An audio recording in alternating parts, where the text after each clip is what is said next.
నరసింహస్వామి శివుడితో ఎందుకు యుద్ధం చేశాడో తెలుసా? హిరణ్యకశ్యపుడిని సంహరించిన తర్వాత నరసింహస్వామికి ఆగ్రహం తగ్గలేదు. తన ప్రియభక్తుడైన ప్రహ్లాదుడు శాంతింపు చేయడానికి ప్రయత్నించినా సరే నరసింహస్వామి శాంతించడు. గట్టిగా గర్జన చేస్తూ ప్రపంచాన్ని స్తంభించేలా చేస్తాడు. అప్పుడు దేవతలందరూ కలిపి ఆ మహాదేవుడి దగ్గరికి వెళ్లి నరసింహస్వామిని ఎలాగైనా సరే శాంతింపు చేయమని చెప్తారు. దాంతో మహాశివుడు వీరభద్రుడి అవతారం ఎత్తి నరసింహుడిని శాంతింపు చేయడానికి ప్రయత్నిస్తాడు.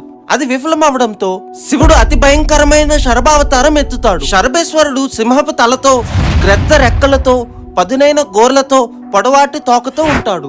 శరభ నరసింహుడితో పోరాడి ఓడిస్తుంది. అంత శక్తివంతమైన శరభ మరెవరో కాదు, ఆ పరమేశ్వరుడు అని గ్రహించిన నరసింహుడు శివుడిని శాంతించమని శివాష్టోత్తరం చదువుతుంది. దాంతో శరభేశ్వరుడు నరసింహుడిని తనలో ఐక్యం చేసుకుంటూ ఇలా చెప్తాడు: శివుడు మహావిష్ణువు పాలల్లో పాలలాగా నెయ్యిలో నెయ్యిలాగా ఎప్పుడూ కలిసే ఉంటారు అని. అందరూ చెప్పండి, జై నరసింహ స్వామికి.